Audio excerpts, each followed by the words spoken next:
Hi hello నమస్తే welcome to Srini world. ఇవాల్టి మన వీడియో వచ్చేసి బర్త్డేస్కి చిన్నపిల్లలకి ఎంతో ఇష్టమైన డాల్ కేక్, అది కూడా ఓవెన్ లేకుండా ఎలా చేసుకోవాలో ఇవాల్టి వీడియోలో చూద్దాము. దానికోసం ముందుగా 6 ఎగ్స్ తీసుకొని వాటిని పగలగొట్టి ఒక బౌల్లో యాడ్ చేసుకోవాలి. ఇందులో 1 teaspoon vanilla essence add చేసుకొని దీన్ని హ్యాండ్ బ్లెండర్తో కానీ విస్కర్తో కానీ క్రీమీగా వచ్చేంత వరకు బీట్ చేసుకోవాలి. ఇప్పుడు ఇందులోనే మనం పౌడర్ షుగర్ యాడ్ చేసుకోవాలండి. అంటే షుగర్ వేస్తే ఎక్కువ టైం పడుతుంది కాబట్టి షుగర్ని మిక్సీ వేసి పౌడర్ షుగర్ యాడ్ చేస్తున్నాను. నేను ఇక్కడ మొత్తం 1.5 kg డాల్ కేక్ చేస్తున్నానండి. దానికోసం గాను 2 కప్పుల పౌడర్ షుగర్ యాడ్ చేసుకోవాలి. మొత్తం ఒకేసారి యాడ్ చేసుకోకుండా కొంచెం కొంచెంగా వేసుకొని అది బాగా మిక్స్ అయిన తర్వాత మరి కొంచెం వేసుకొని అలా 2 కప్స్ యాడ్ చేసుకోవాలన్నమాట. ఇదంతా కూడా బాగా కలిసి వీడియోలో చూస్తున్నట్టుగా క్రీమీ టెక్స్చర్ రావాలి. ఇలా వచ్చిన తర్వాత ఇందులో 1/2 cup refined oil, flavourless oil ఉంటుంది కదా, అది యాడ్ చేసుకోవాలి. దాని ప్లేస్లో కరిగించిన వెన్న కానీ నెయ్యి కానీ యాడ్ చేసుకోవచ్చు. అది కూడా యాడ్ చేసిన తర్వాత మరొకసారి బాగా మిక్స్ చేసుకొని ఇందులో మైదా పిండి యాడ్ చేసుకోవాలి. ఇది కూడా 2 కప్పులు తీసుకోవాలండి. దీన్ని జల్లించి ముందే ఒక బౌల్లో పెట్టుకున్నాను. పిండి ఎప్పుడు కూడా జల్లించి వేసుకోవడం వల్ల కేక్ అనేది ఫ్లఫీగా చాలా బాగా వస్తుంది. 2 కప్పులు ఒకేసారి వేస్తే లంప్స్ ఫామ్ అవుతాయి కాబట్టి ఇది కూడా కొంచెం కొంచెంగా వేసి బీట్ చేసుకోవాలి. మొత్తం 1.5 kg కేక్ కోసం 2 కప్పుల మైదా పిండి, 2 కప్పుల పౌడర్ షుగర్ అవసరం పడతాయి. ఇప్పుడు ఇదంతా బాగా కలిసిన తర్వాత ఇందులో 1 teaspoon baking powder, 1/2 teaspoon baking soda add చేసుకొని ఇందులో 1/2 కప్పు కాచి చల్లార్చిన పాలు పడతాయండి. అంటే 1/2 కప్పు అని చెప్పే కంటే కూడా కన్సిస్టెన్సీని బట్టి కొంచెం కొంచెంగా యాడ్ చేసుకొని బీట్ చేసుకోవాలి. ఇక్కడ నేను తీసుకున్న 2 కప్పుల మైదా పిండికి నాకు 1/2 కప్పు కాచి చల్లార్చిన పాలు పట్టాయండి. ఇవన్నీ వేసి మరొకసారి బాగా మిక్స్ చేసుకోవాలి. ఇలా మిక్స్ చేసుకున్న తర్వాత మనకి కన్సిస్టెన్సీ అయితే ఇలా ఉంటుందండి. ఇప్పుడు దీన్ని కేక్ బౌల్లో యాడ్ చేసుకుందాము. ఇక్కడ డాల్ కేక్ చేయడం కోసం నా దగ్గర డాల్ షేప్లో ఉండే మౌల్డ్ అనేది అయితే ఉందండి. దాన్ని కొంచెం నెయ్యి వేసి గ్రీస్ చేసుకొని మైదా పిండి వేసి డస్టింగ్ చేసుకొని రెడీగా ఉంచుకున్నాను ముందే. ఇప్పుడు ఇలా రెడీగా ఉన్న మౌల్డ్లో ముందే మనం సిద్ధం చేసుకున్న కేక్ బ్యాటర్ వేసి 2-3 సార్లు ఇలా ట్యాప్ చేసామంటే ఎయిర్ గ్యాప్స్ ఏమన్నా ఉంటే ఫిల్ అవుతాయి. ఇప్పుడు ఈ కేక్ మౌల్డ్ని ముందే ప్రీహీట్ చేసుకున్న బౌల్లో పెట్టుకొని బేక్ చేసుకోవాలండి. దీనికోసం ప్రీహీట్ చేయడానికి ముందే స్టవ్ మీద ఒక గిన్నె పెట్టుకొని అందులో ఒక స్టాండ్ పెట్టి మీడియం ఫ్లేమ్లో 10 నిమిషాల పాటు ప్రీహీట్ చేసుకోవాలి. ఇలా ప్రీహీట్ చేసుకున్న దానిలో కేక్ మౌల్డ్ పెట్టిన తర్వాత 1 అవర్ వరకు బేక్ చేసుకోవాలండి. ఇది మనం 1/2 అవర్ తర్వాత నుంచి చెక్ చేసుకోవచ్చు. కేక్ బేక్ అయ్యేలోపు మనం షుగర్ సిరప్ తయారు చేసుకుందాము. దానికోసం ఒక బౌల్ తీసుకొని అందులో 1/2 కప్పు పంచదార పొడి యాడ్ చేసుకొని ఇందులో 1 కప్పు వేడి వాటర్ యాడ్ చేసుకోవాలి. ఈ రెండింటిని బాగా మిక్స్ చేసుకుంటే మనకి షుగర్ సిరప్ అయితే రెడీ అవుతుందండి. చూసారు కదా, మనకి షుగర్ పౌడర్ అనేది మెల్ట్ అయ్యి షుగర్ సిరప్ రెడీ అయింది. ఇది పక్కన పెట్టుకుందాం. నేను ఇక్కడ 1.5 అవర్ తర్వాత కేక్ చెక్ చేస్తున్నానండి. ఇది నాకు బేక్ అవ్వడానికి కొంచెం టైం పట్టింది. ఆల్మోస్ట్ 1.5 అవర్ దాకా పట్టింది. మీరు డైరెక్ట్ 1.5 అవర్ వరకు చూడకుండా ఉండకండి. 1/2 అవర్ తర్వాత ఒకసారి చెక్ చేసుకోవాలి. ఒకవేళ ఇంకా బేక్ అవ్వలేదు అనుకుంటే మరి కొంచెం సేపు బేక్ చేసుకోండి. ఇలా టూత్ పిక్ కానీ నైఫ్ కానీ ఫోర్క్ కానీ కుచ్చి చూస్తే అది క్లియర్గా వస్తే మనకి కేక్ అనేది బేక్ అయినట్టే అండి. ఇది చల్లారబెట్టుకోవడం కోసం దీని మీద ఒక నాప్కిన్ వేసేసి చల్లారబెట్టుకోవాలి. ఎందుకంటే ఒట్టిగా డైరెక్ట్ అలా పెట్టేసామంటే పైన పార్ట్ అంతా ఎండిపోయినట్టుగా అవుతుందండి. అందుకని ఇలా నాప్కిన్ వేసి చల్లారబెట్టుకుందాం. ఇది చల్లారేలోపు విప్పింగ్ క్రీమ్ రెడీ చేసుకుందామండి. దానికోసం ఇలా విప్ క్రీమ్ తీసుకోవాలి. ఇది మనకి బేకరీ ఐటమ్స్ దొరికే షాప్స్లో కానీ సూపర్ మార్కెట్స్లో కానీ ఆన్లైన్లో కానీ అందుబాటులో ఉంటుంది. మనం ఇక్కడ 1.5 kg కేక్ కోసం 2 కప్స్ విప్ క్రీమ్ తీసుకోవాలండి. 2 కప్స్ విప్ క్రీము ఒక బౌల్లో యాడ్ చేసుకున్న తర్వాత మనం ఏ ఫ్లేవర్ కేక్ అయితే చేస్తున్నామో ఆ ఎసెన్స్ కొన్ని డ్రాప్స్ యాడ్ చేసుకోవాలి. ఇక్కడ నేను వెనీలా ఫ్లేవర్ కేక్ చేస్తున్నాను కాబట్టి వెనీలా ఎసెన్స్ని యాడ్ చేసుకొని ఈ ఎలక్ట్రిక్ బ్లెండర్తో దీన్ని బాగా బీట్ చేసుకోవాలండి. ఇది మనకి స్టిఫ్ పీక్స్ రావాలన్నమాట. అంటే మనం గిన్నెని బోర్లిస్తే కూడా అది కింద పడకుండా దానికి స్టిక్ అయి ఉండాలి. అలా అయ్యేంత వరకు కూడా మనం దీన్ని బీట్ చేసుకోవాలి. ఇది మనం హ్యాండ్ బ్లెండర్తో చేస్తున్నాం కాబట్టి తక్కువ టైంలోనే ఇదైతే రెడీ అవుతుందండి. చూసారు కదా, ఇలా గిన్నెని బోర్లిస్తే కూడా క్రీమ్ అనేది పడిపోకుండా ఉండాలి. ఇప్పుడు దీన్ని మనం ఫ్రిడ్జ్లో అయినా పెట్టుకోవచ్చు, లేదా ఒక పెద్ద బౌల్లో ఐస్ క్యూబ్స్ వేసి దానిలో అయినా ఈ బౌల్ పెట్టుకొని ఉండాలి. ఎందుకంటే ఇలా పెట్టకపోతే కనుక ఈ క్రీమ్ అనేది మెల్ట్ అవుతుందండి.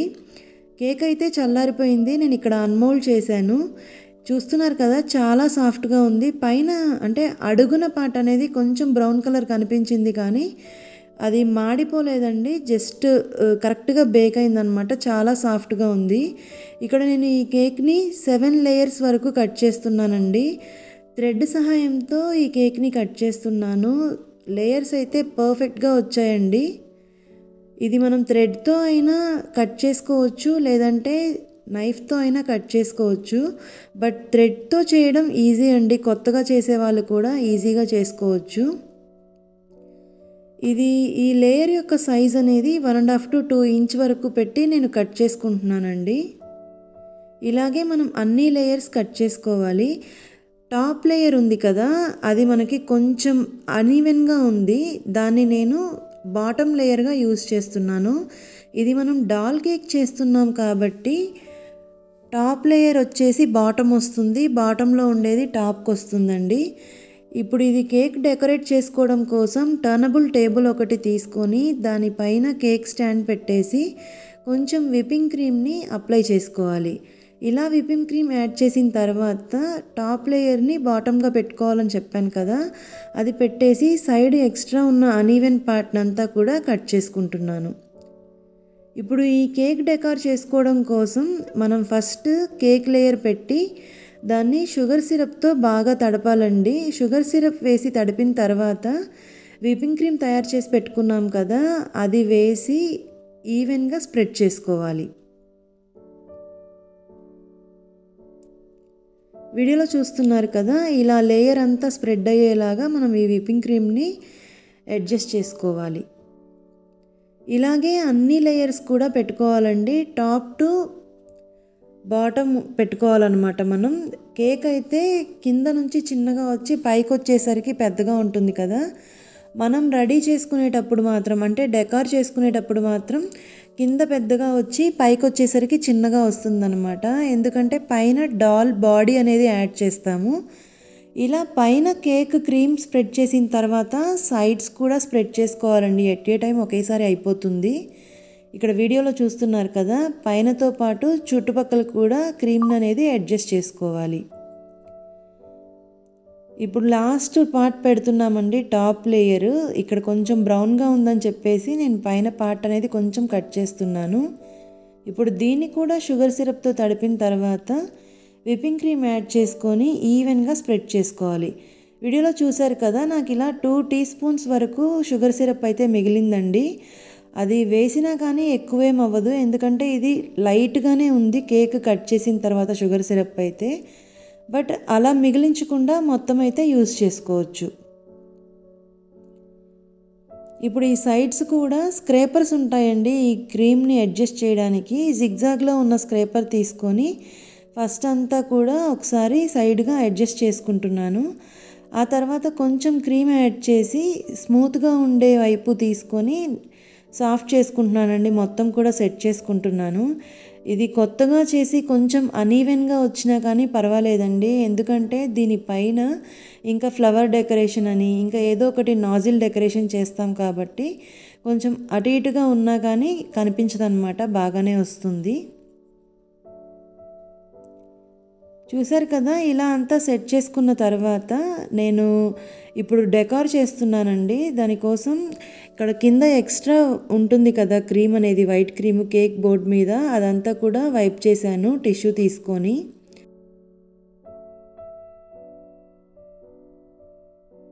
కేక్ పైన డెకార్ చేసుకోవడం కోసం నాజిల్స్ ఉంటాయండి.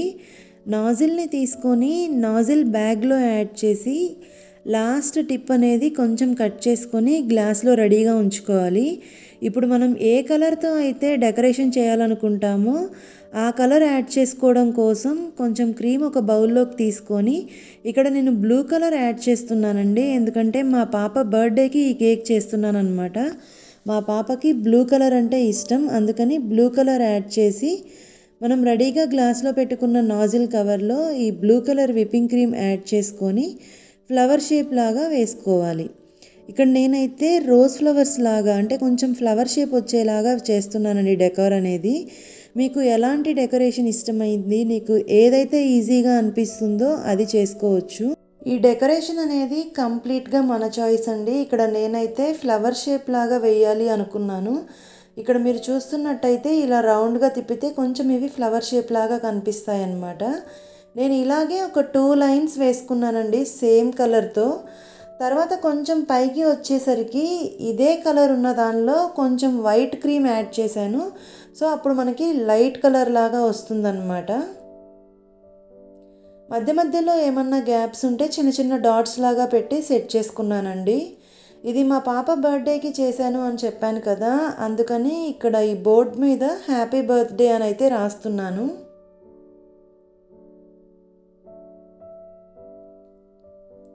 ఇలాగే కేక్ పైన మొత్తం కూడా ఫ్లవర్ షేప్ లాగా వేసుకోవాలండి. మా పాప పేరు నితిక అన్నమాట, అందుకే హ్యాపీ బర్త్డే నితిక అని రాసి చిన్న హార్ట్ షేప్ అయితే ఒకటి వేశాను. ఇక్కడ పైన కొంచెం గ్యాప్ వదిలేసాను కదండి, అక్కడే ఈ బేబీ డాల్ బాడీ అయితే పెడతామండి. దానికి వైట్ కలర్ క్రీమ్ తీసుకొని చిన్న చిన్న డాట్స్ లాగా పెట్టానన్నమాట. డాల్ యొక్క డ్రెస్ అన్నట్టుగా వైట్ స్కై బ్లూ కలర్ లాగా చేశానండి డ్రెస్. కేక్ అయితే మనకి రెడీ అయింది. దీనిని 1 or 2 hours ఫ్రిడ్జ్లో పెట్టుకోవాలండి. ఇక్కడ నేనైతే ముందు రోజే చేశాను. మా పాప బర్త్డే సెకండ్ అయితే నేను ఫస్ట్ రోజే కేక్ చేసి ఫ్రిడ్జ్లో పెట్టుకున్నానండి. ఎందుకంటే సెకండ్ రోజు హడావుడి ఉంటుంది కాబట్టి. సెకండ్ రోజు కేక్ కటింగ్ వీడియో అయితే నేను ఇప్పుడు మీకు యాడ్ చేశానండి. కట్ చేసిన తర్వాత కేక్ అయితే ఇలా ఉందన్నమాట. లేయర్స్ అన్నీ కూడా చాలా పర్ఫెక్ట్గా వచ్చాయి. ఇంతేనండి ఈ వీడియో మీకు నచ్చింది లేదా హెల్ప్ అయింది అనుకుంటే తప్పకుండా మీ ఫ్రెండ్స్ అండ్ ఫ్యామిలీకి షేర్ చేసి వీడియోని లైక్ చేయండి. మీ విలువైన కామెంట్ని కామెంట్ రూపంలో తెలియజేయండి. Thank you for watching.